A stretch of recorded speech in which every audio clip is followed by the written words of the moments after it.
Gummo pay me bunto was so good to all you daddy no Mirana lo you cool po Urana lo you cool po You thought po udaedo Me bunto no na bunto shirty na bunto thadi you na bunto pray by me Me now you cool po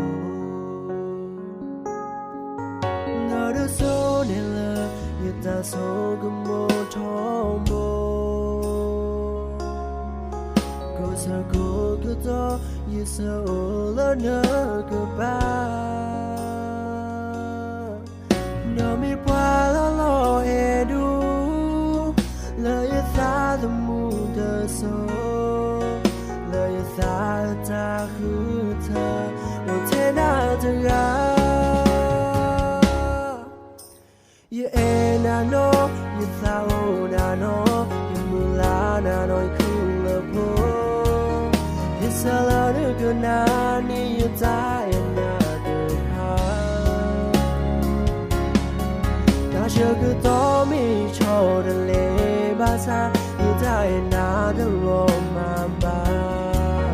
No, you thaggy boo, would I know me that now you cool po.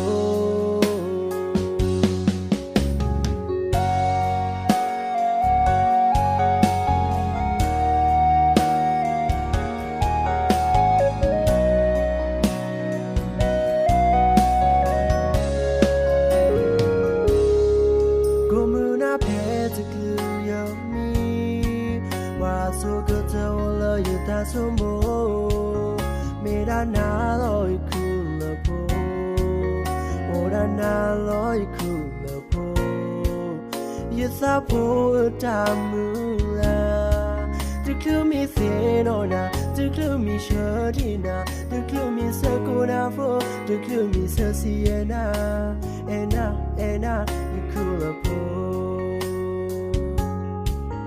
Not a soul in love, yet that's so good more tombo. Cause I go good door, you so no goodbye.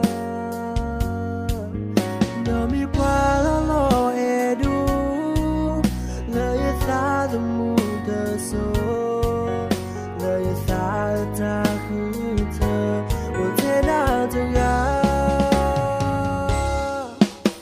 You ain't I know, you thought I know, you mulana no cool po. It's a lot of good nanny, you die another car. Now sugar told me, show the labasa, you die another romamba. No, you thaggy boo, would I know me that now you cool po.